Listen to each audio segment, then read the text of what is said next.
San Francisco a désormais sa Villa Médicis, mais une question que vous vous posez sans doute, qu'est-ce qu'une Villa Médicis, une villa française à l'étranger? Réponse avec Sam Sturze, qui vient d'être nommé à la tête de la Villa Médicis à Rome. Bonsoir. Bonsoir. Soyez le bienvenu. Plus précisément nommé en mars et prise de fonction le 1er septembre, il y a un mois environ. Alors tout le monde ne le sait pas forcément.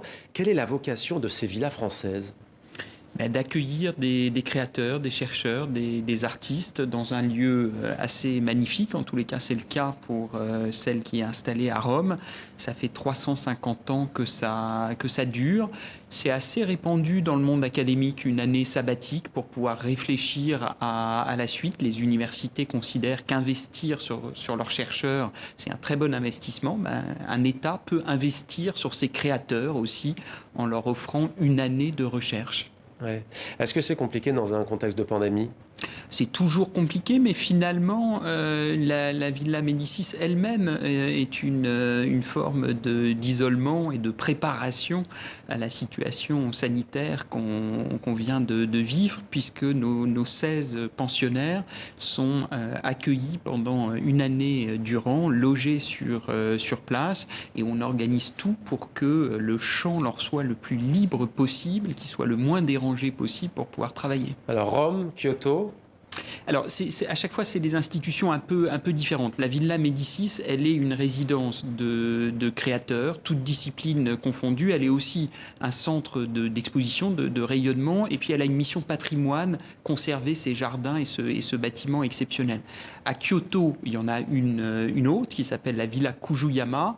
Elle dépend, elle, du ministère des Affaires étrangères. Nous, à la Villa Médicis, on est le seul établissement public français du ministère de la Culture. C'est des tutelles un peu différentes, c'est important de le préciser. Et il y en a une à Madrid aussi qui s'appelle la Casa Velasquez et qui, elle, dépend de l'enseignement supérieur. Et vous venez d'annoncer à l'instant qu'une petite dernière est née, la Villa San Francisco. Et bien justement, on prend la direction de San Francisco aux États-Unis, puisque cette villa a été inaugurée fin août, il y a 2 mois, dans le contexte particulier donc, de la Covid-19. C'est la première résidence française d'artistes aux États-Unis. Elle est nichée sur les hauteurs de la ville. Reportage Aviva Fried, Christelle Gemme. San Francisco a beau être plongé dans la brume et la fumée des incendies, la ville fascine toujours. Et dans cette maison d'un quartier tranquille, les artistes peuvent laisser libre cours à leur créativité. Bienvenue parce que vous êtes à la Villa San Francisco. Quand les frontières réouvriront, on invitera des artistes français pluridisciplinaires. Ils pourront venir de la photo, de la réalité virtuelle, de la science-fiction. Ils viendront passer en fait 4 à 6 semaines ici. 2 pièces décorées par des artistes connus. Alors ici, il y a une partie de l'œuvre de JR, des fresques des chroniques de San Francisco. Et une vue imprenable. De quoi stimuler l'inspiration, mais pas seulement. Ce qui intéresse, en tout cas dans les discussions qu'on a avec les artistes, c'est notre capacité à les connecter, à les mettre en relation avec des réseaux, avec des écosystèmes qu'ils ne rencontreraient pas naturellement. Parmi les premiers créateurs en résidence, les artistes conceptuels américains Alex Nmouchi. La villa devait accueillir des artistes français venus ici puiser l'inspiration pendant 6 semaines. Mais avec la crise du Covid, le projet a été adapté. On a créé un nouveau programme de micro-résidence avec des artistes américains qui viennent de la baie de San Francisco, qui souffrent en fait des crises successives, et on leur met en fait cet espace à disposition pour créer. Premier pas dans les lieux et première performance pour Alex Nmouchi. Chacun des artistes joue avec le corps de l'autre. The person that's in the chair is not meant to move at all, and it's a way of me having a dialogue. The person in the chair is the listener. Et pour eux, c'est important d'être ici. Art practice is, connection, relationships, and intimacy. And we do that in a very intimate way inside our art projects as artists. But ultimately, our goal as artists is also to share that vision with the world. And that's why it's so important for us to work with institutions like Villa SF. Si les frontières rouvrent, un premier artiste français devrait arriver à la villa en janvier. Et l'expérience devrait bientôt se décliner dans d'autres villes américaines. Serge Sturze, une petite réaction à ce reportage? Oui, formidable initiative que celle de San Francisco et qui a vocation à effectivement être étendue sur le territoire américain. J'échangeais avec l'équipe qui vient de fonder ce projet il y a quelques jours et je trouve qu'ils ont merveilleusement compris l'intérêt d'accueillir des artistes, de les mettre en réseau et de créer une résidence non pas forcément comme un lieu mais comme un esprit qui peut être itinérant sur le territoire. Participer au rayonnement de la culture française, francophone, c'est un des objectifs? Ah bah c'est même la mission principale. On a en France une exception culturelle dont on parle régulièrement.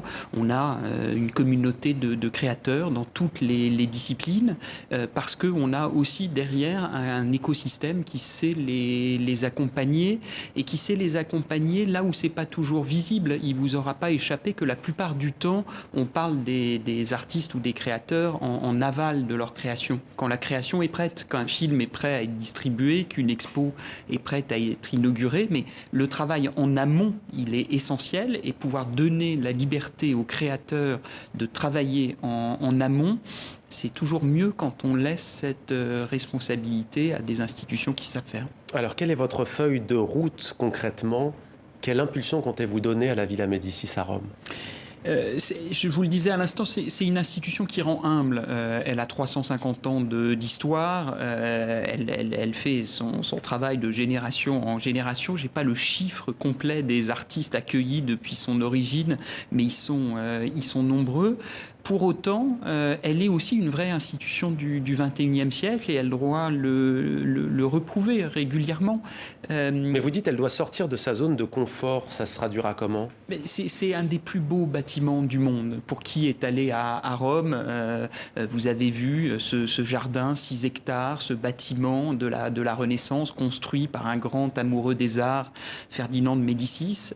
Ça, c'est la zone de confort. Pour autant, c'est aussi une zone de création, une zone où on accueille la création en train de se faire. À nous d'introduire cette mobilité dans ce lieu qui semble figé régulièrement. C'est d'ailleurs le mot d'ordre de mon projet, d'apporter de la mobilité artistique, de la mobilité sociale aussi, parce que l'art est souvent une reproduction du même ou des mêmes, et on peut l'ouvrir, s'en servir comme vitrine et d'inclusion sociale. Et puis, c'est aussi un moyen, étonnamment, depuis un lieu installé à Rome, de partir à la conquête de territoires plus larges, la francophonie, l'Europe et la Méditerranée, qui raconte aussi beaucoup d'histoires aujourd'hui. À l'époque, ça avait été créé pour le Grand Tour, cette destination où on allait faire le tour de la Méditerranée, mais dans l'autre sens. Aujourd'hui, il y a une autre manière de remonter la Méditerranée, vous allez en parler dans un instant. On peut aussi parler de ça à la Villa Médicis. Un mot pour finir, peut-être assez court, si vous le voulez bien. La place de la photographie, on sait que vous étiez le visage des rencontres d'Arles. D'ailleurs, il y a des initiatives à Avignon à ce sujet bientôt. Alors, à Avignon, ça sera les villas. On parlait tout à l'heure de la Villa Médicis, de la Casa Velasquez et de la Villa Kujuyama. Elles seront toutes les trois exposées avec leurs derniers pensionnaires à la fin du mois d'octobre à la collection Lambert et pour 3 mois. Donc là, vous pourrez voir ce que font les pensionnaires ou les résidents dans ces institutions. Et quant à la photographie, oui, j'ai dirigé avec bonheur pendant 6 ans les rencontres d'Arles. J'ai un attachement pour la photographie et le cinéma. Ce sont 2 disciplines qui sont représentées à la Villa Médicis. Mais ce qui est formidable à la Villa, c'est la pluridisciplinarité. C'est que puissent se rencontrer un photographe, un écrivain, un plasticien, un historien de l'art, et qu'entre eux, ils échangent et ils créent pendant un an. Merci à vous, Serge Tourdzier.